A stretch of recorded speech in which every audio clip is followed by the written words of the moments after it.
Hoje a gente vai começar uma série que se chama Desmistificando as Constelações. E aí já tenho minha convidada. Bem-vinda, Keila, tudo bem? Tudo e com você? Tudo bem, graças a Deus. E como tá o Heitor? Tá bem, tá agitada aqui, graças a Deus. Que delícia!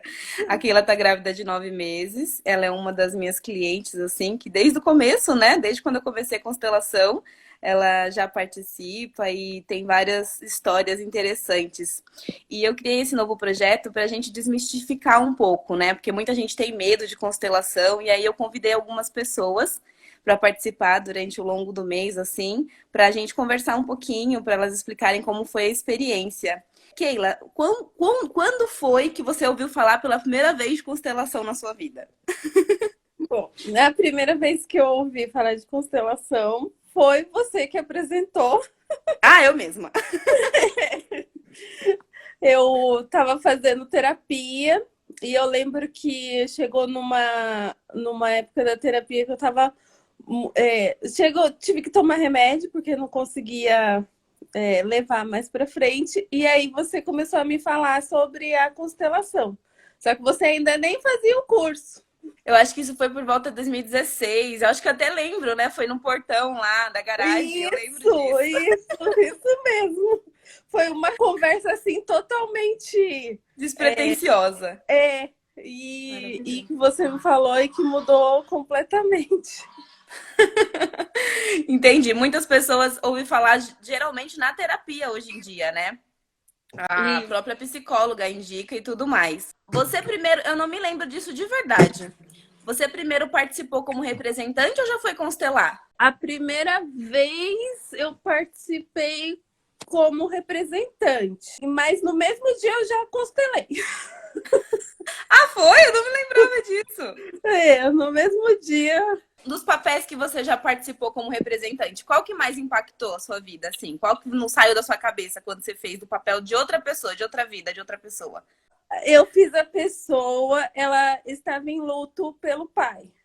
E Hum, eu já fiz vários papéis, vários, mas acho que esse momento do luto. Eu me emociono até agora. ah, meu Deus. Esse momento do luto, eu já vivi luto assim pelos meus avós, mas por um pai nunca vivi. Então, para Graças mim foi.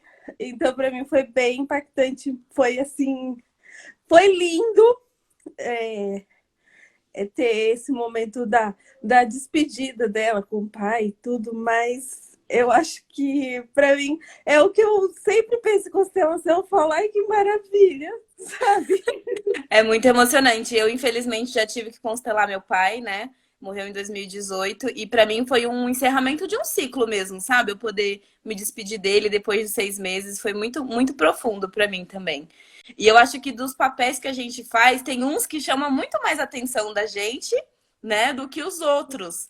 Porque tem uns que bate na alma mesmo, né? Parece que a gente precisava viver aquilo.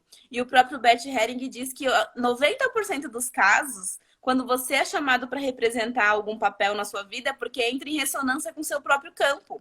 Por isso que eu sempre falo para a pessoa primeiro representar e depois constelar, porque às vezes só de representar você já resolve sua questão por completo. É muito interessante isso.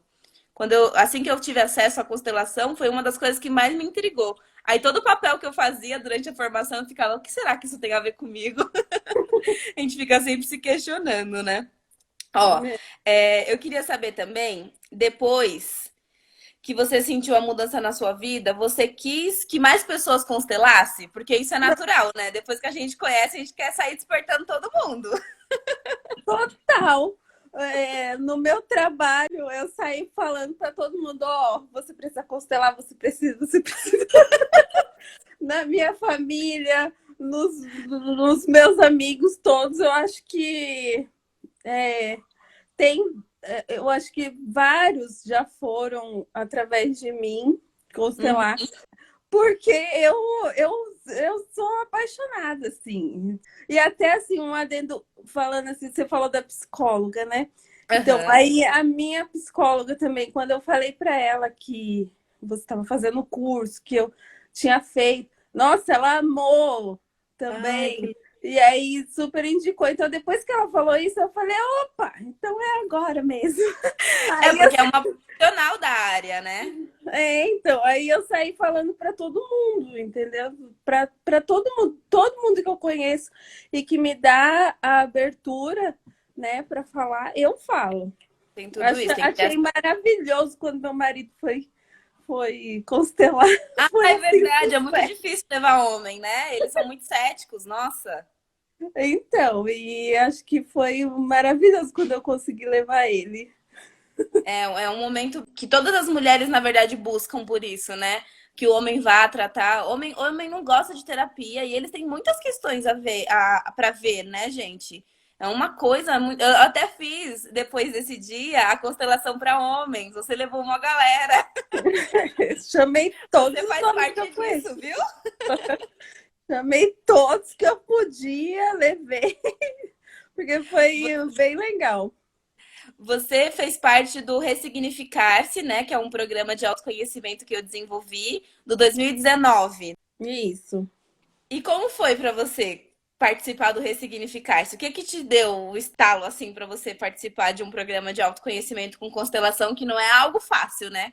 A gente trata desde a criança interior até como as pessoas veem você. Então, Eu acho que o principal foi porque eu sempre ficava me boicotando. Eu sei que eu tinha um problema na infância que eu precisava tratar, uhum. mas eu sempre me boicotava. Só que eu sei que também por conta disso estava atrapalhando muito, muito, muito minha vida. Só que eu não tinha coragem De de tratar isso. tratar isso. E eu acho que o ressignificar, quando você falou, tratar a criança interior. Então, eu fui mesmo por conta disso, de tentar levar para frente, né? Porque estava atrasando totalmente minha vida. Eu A fui mais criança, por esse motivo. a criança interior, eu percebo que é o que mais trava a vida da pessoa, sabia? É, Então, o a minha próprio Bert, totalmente. ele fala que a alma fica parada ali quando a criança tem algum trauma, né? Por isso que tem aquela questão das idades, de 0 a 7, de 7 a 14, que aí é mãe, aí é pai. Então, tudo isso, quando você até pode, por exemplo, ser adulta, se dar bem com a sua mãe, se dar bem com o seu pai, ter feito tratamentos, mas a sua criança é como se ela permanecesse parada ali, aonde ela sofreu alguma coisa. Então, por isso que quando eu criei o Ressignificar-se, a criança interior é a primeira pessoa que a gente tem que tratar, o primeiro tema, porque eu acho que a partir dela, quando ela tá curada, digamos assim, né, quando ela é vista, quando ela é nutrida com as questões que ela tem, tudo se desembaraça, tudo fica mais leve, né? Então, por isso que esses os 7 temas, eu acho que, aliás, todos eles são muito importantes, né? Tem um tema Então, também que é o seu lugar, que as é, pessoas, a maioria das vezes, falam, tem que fazer todos. Aí tem a questão do Brasil, né? Que muita gente não faz ideia da importância que é o nosso país. Para mim, assim, que graças a Deus não tenho muitas questões com a minha criança interior, a parte do Brasil é a que mais me impacta. Eu fico muito emocionada. é lindo mesmo, porque tipo, você fica. Tipo, você começa não acreditando, e daí daqui a pouco você tá super dentro do negócio e torcendo e lutando. É muito. Defendendo, e é meu país, né? E é um É. orgulho, assim. O primeiro Ressignificar-se foi em 2018. E quando eu presenciei aquilo, eu falei, nossa, todo mundo tem que passar por isso uma vez na vida, gente, de ficar de frente com o Brasil, sabe? E sentir o orgulho, essa mistura de raça, tudo isso que a gente tem, essa questão do indígena, fica muito evidente, né? Eu lembro que no seu Ressignificar-se teve a Camila, né? Que ela participou. Você lembra dela? Coisa mais Lembro. linda. Aí a gente teve até a questão da Amazônia, que estava passando por todo aquele processo em É. 2019, a gente trouxe também. Até hoje eu olho para a cara da Stephanie e eu vejo a Amazônia. Você constelou algumas vezes já na sua vida, fora o ressignificar-se, que são 7 temas, né? Isso. E você até hoje você colhe os frutos dessas constelações? Você se pega pensando, nossa, isso daqui ainda tá batendo com aquilo lá que eu constelei naquele tema? Total, total. Acho que o momento que eu estou vivendo hoje é totalmente da constelação, cada coisa, cada dificuldade que eu vejo, eu lembro de uma que a gente fez, que você fala assim, Keila, eu te pari. Ai, nossa, isso não sai da minha cabeça. Foi lindo. Foi assim mesmo. Você passou entre as minhas pernas para Isso. tentar conseguir o Heitor. Foi lindo, lindo, lindo. Me emociona até hoje quando eu lembro da cena. Foi muito legal. Então, acho que esse foi, acho que o momento, é o que eu mais vejo, que ficou assim na minha cabeça, É bem porque, impactante.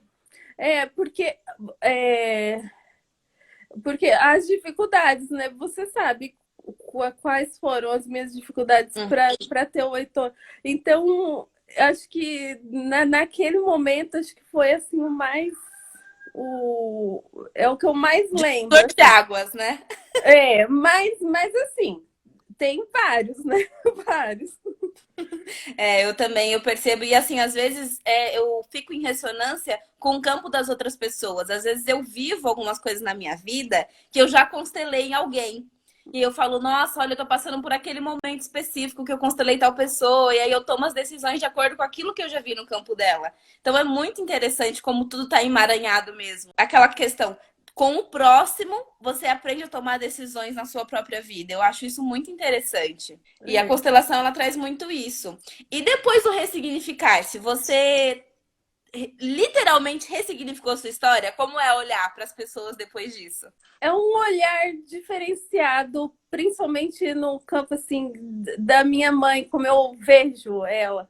Total diferença, assim, sabe? De aceitar a história dela, de aceitar o amor dela, de tudo.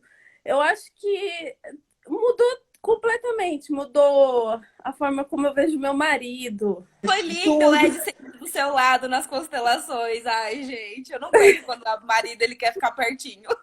Então, eu acho que, para mim, assim, eu mudei completamente. Tudo que eu vejo, eu mudei. Sempre eu tento dar uma ligada na questão, fico sempre muito atenta. Porque antes eu falava, dava opinião, sem me preocupar, por exemplo, com a Hierarquia. lei da hierarquia, isso. E agora não, agora eu tô sempre tentando prestar atenção nisso, porque eu E tenho vai quanto pro é mundo, né? Você olha assim, você importante. tá na empresa, você fala, não, essa pessoa tá mais tempo que eu, vou ficar calada. Não é interessante isso? Isso, super, super. E antes não, antes eu entrava em conflito e pronto. Aí Quero mudei nem saber, eu completamente. vou dar minha opinião mesmo, né? É, A maioria das pessoas que tentam constelar, elas passam por uma barreira muito grande. Eu acredito que você também passou por ela, né? Devido a tudo isso que você já comentou, que é a do medo. Você sim, teve medo de participar das constelações? Primeiro, assim, da primeira constelação e também do ressignificar? Você deu um medinho de querer desistir e tudo mais? com certeza. Eu já falei que eu gosto de me boicotar. Eu acho que para eu conseguir fazer o ressignificar, eu acho que talvez se eu não tivesse o apoio assim, de uma pessoa que não conhecia tanto constelação quanto eu, mas que estava super disposta a fazer o ressignificar, sabe? Ela falou assim: não, eu vou fazer. Eu falei, como assim, gente? Eu tô aqui vendo se eu vou fazer e tudo, e ela já decidiu que vai fazer e Você quase tudo. deu o seu lugar para outra pessoa, né? Então, Eu sabe? lembro disso. Aí eu falei, não, eu vou fazer. Se ela que não, nem conhece tanto, assim, tá tão, Já né? se entregou, né, pro movimento. Eu falei, imagina eu, não, vou fazer. Aí, assim, sabe, de falar, não, vou fazer agora. Entendi. Preciso. Que bom, eu tô muito feliz mesmo de ver os movimentos da sua vida, de poder acompanhar cada fase que você tá passando e de fazer parte disso, né? Porque eu realmente, eu penso no Heitor assim, parece que eu vejo cada uma das constelações. Eu lembro do Johan sendo seu projeto lá no início. É, Você escolheu um menino gigantesco. Pois é, e ele tá gigantesco. Aí, ó, não é à toa, a gente já sabia que era menino, né? Então, É. ó, para explicar um pouquinho para quem entrou depois, eu chamei a Keila para ela explicar um pouquinho como foi o processo dela, em acesso com a constelação na vida dela, como uma terapia mesmo, e também como ela participou de um programa que eu criei em 2018, chamado Ressignificar-se, onde as pessoas têm a oportunidade de constelar 7 temas de acordo com todas essas leis sistêmicas e literalmente, gente, eu acho que não é sem modéstia, né? Eu acho que é o melhor programa de autoconhecimento que alguém pode ter na vida. Porque eu te coloco no seu lugar, eu nutro a sua criança, eu faço você enxergar que você faz parte de uma pátria inteira, de um sistema gigantesco que é o nosso país, né? Você está inserido nisso. Aí tem a questão da autoestima também. Você lembra dessa parte? Isso, a autoestima, gente. Você foi muito impactante a autoestima. Eu ia falar disso também, que eu achei assim demais para mim, né? Porque minha autoestima sempre foi baixíssima, né? Uhum. Então isso também foi bem legal, assim. É uma das partes que eu também adorei fazer. Quer dizer, eu adorei tudo, mas para mim também foi muito importante, porque de fato ressignificar-se eu criei pensando em mim também, como eu gostaria de me ver dentro de tudo isso. E essa questão da autoestima é uma coisa que sempre pesava muito para mim, sabe? E depois, desde o primeiro ressignificar-se, eu já assumi meus cabelos brancos e eu me olho no espelho, eu já não procuro defeito, eu tento achar o que tá bom, que é uma coisa que antes era muito, muito verdadeira em mim, assim. Eu olhava no espelho e falava, ai, cabelo duro, tem uma espinha aqui. Então, nós mulheres temos muito essa necessidade de buscar coisas que nos tira do plumo, né? Tipo, a gente não consegue olhar no espelho e elevar a autoestima, a gente sempre abaixa. E isso é uma coisa que pesa muito. Aí tem toda essa questão também da própria humanidade, com essa questão de ter um lado positivo do corpo, né? Que é um movimento que eu acho que é fantástico, assim. Eu sou dona, eu sou sócia de uma clínica de estética, né? E eu acho, assim, que estética, gente, não é para você ter o corpo da Pugliese. É para você ter sua melhor versão, sabe? E existem coisas que nem a Ângela mesmo, você também passa por vários tratamentos com ela. Ela fala para você, não tem como mudar. É uma coisa que, por mais que você invista dinheiro, aquilo ali vai ficar. E aí você tem que ressignificar a forma como você olha para aquilo. A própria questão da estria, às vezes a gente engravida, né? E aí a gente fica com uma estria. Você tem que olhar para aquela marca no seu corpo e não achar o pior dela, e sim lembrar do melhor, que é uma fase da sua vida, né? Então, eu acho que essa parte da autoestima também é muito legal. Ah, Keila, muito obrigada. Foi um prazer enorme estar com você. Eu tô morrendo de saudade. Deixa eu ver esse barrigão. Ele tá escondidinho aqui. Deixa eu ver. Tá bom, eu dou um beijo depois. Obrigada de fundo do meu coração, tá? Que Deus abençoe e que você tenha uma hora maravilhosa. Obrigada, amiga. Tchau, Beijo obrigada grande. pela presença Tchau. de todos, gente. Até mais.